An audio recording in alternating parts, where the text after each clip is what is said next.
The Unrivaled club rosters were revealed, but the Caitlyn Clark intrigue remains. That's because the final two spots were not announced and instead were deemed wild cards. There had been some speculation it was going to be Clark and perhaps Asia Wilson because the video was teased as 22 minutes long. And obviously, the WNBA MVP and the Rookie of the Year both wear 22, but neither was named to a team or a club, if you will. And Clark's inclusion, whether it happens or not, the Unrivaled whole thing is interesting to me. I think they've done a great job with the rollout, but they've made it clear. The president of the league said they'd keep a roster spot open for her. John Skipper, who used to run ESPN and is a big investor, said it would be the single biggest thing for the league if she played. So to me, this signals that she hasn't given them an answer either way as of yet, and they will wait as long as it takes.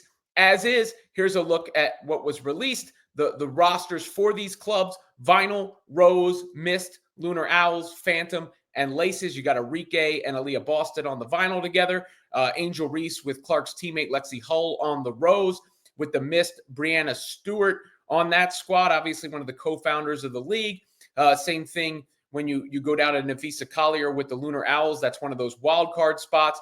Then the Phantom also have a wild card spot alongside Jackie Young and company. And then the Laces with Kelsey Plum and Kate Martin on that team. You also have the coaches that Unrivaled put out for each club, and those are as followed right here, the coaches. So a lot of intrigue around Unrivaled with one big question remaining.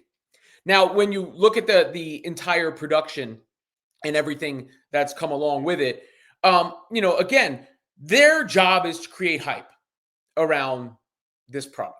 Their job is to get people excited about the Unrivaled Basketball League. And I think they've done that thus far. Of course, there will be people who clown them if they don't get Caitlyn Clark to participate, or say that the league will fail if they don't get Caitlyn Clark to participate. I don't know about all that. It's going to be tougher.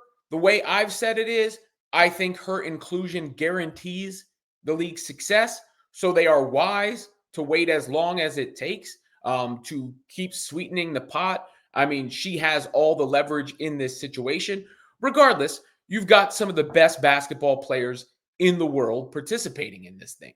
So I don't want to sit here and clown it and mock it or anything like that, because one, it's a good, it was formed for a good reason, to make it so that the other women don't have to go overseas and play if they don't want to, can be highly compensated in the WNBA offseason without the schedule being too arduous. Obviously, when you get the equity stake involved there too, that can potentially be very lucrative. And they've got serious people behind the league. I don't think you can say otherwise. Like, you can pretend to say otherwise or create these narratives in your mind otherwise because of not liking what's gone on in the WNBA. But when you're getting a TNT broadcast deal like they've gotten, that's big time. That's not nothing. When you get the State Farm sponsorship like Unrivaled has gotten, that's big time. That's not nothing. When you've generated the kind of buzz that Unrivaled has generated online, that is not nothing. So all of those are fairly significant things that show that they mean business. In addition to hiring away the GM of the Lynx. The Lynx were in the WNBA Finals. The GM took a job with Unrivaled. So they are trying to make big moves. Clearly, we all know, how it could land if Clark says no to them after they've courted her the way that they've courted her very publicly. That can make it, that could be embarrassing. There's no way around that. But what are they supposed to do? Not go after her? All this signals to her fans, and should, is that she is wanted and that her value is understood. It's not and again, her decision. She's out playing golf again right now. Clark's back on the golf course. She's doing something with the PGA Tour this time, a pro-am with the PGA Tour.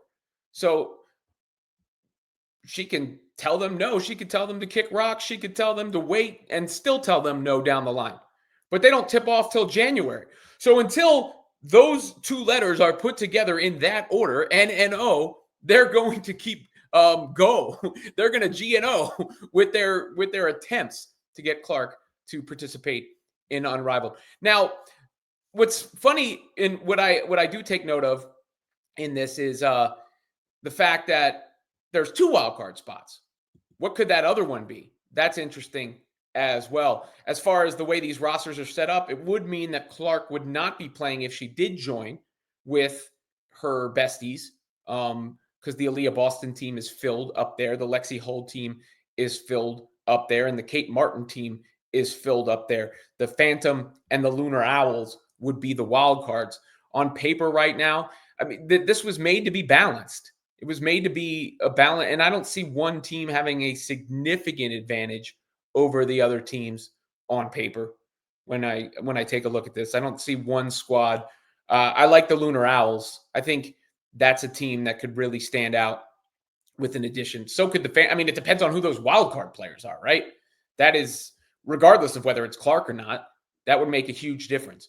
But to be an upstart league like Unrivaled is, to get the investors behind it, and I bet you a lot of the investors are like this, probably. But regardless, to get this amount of buzz and conversation around them, they've already done a better job than the WNBA socially, right? Like, other than naturally getting the highlights of some of the players and everything like that, the way that the WNBA promotes itself, it almost undid some of the attention that came in this year.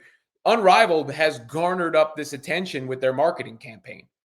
And they've leaned into the Clark intrigue without saying it directly, but they have said it directly when speaking publicly that they want her as part of it. They've already got some of the biggest players in the league. I mean, they were formed by 2 of the best, 4 players in the league, by Stewart and Collier there. I like the designs of the clubs. I will watch regardless. I'm in, because it's, what I'm covering, and it's something new. And for those of you who don't know, it's 3-on-3, but it's full court on a smaller court. They still have to reveal the schedule. That's important. They've made this built for TV, or they're making this built for TV facility.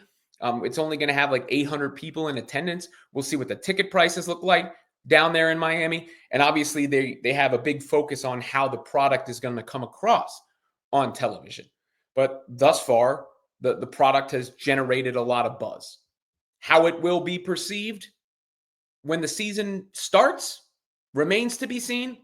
When the season is over, certainly remains to be seen. But between now and then, there remains intrigue.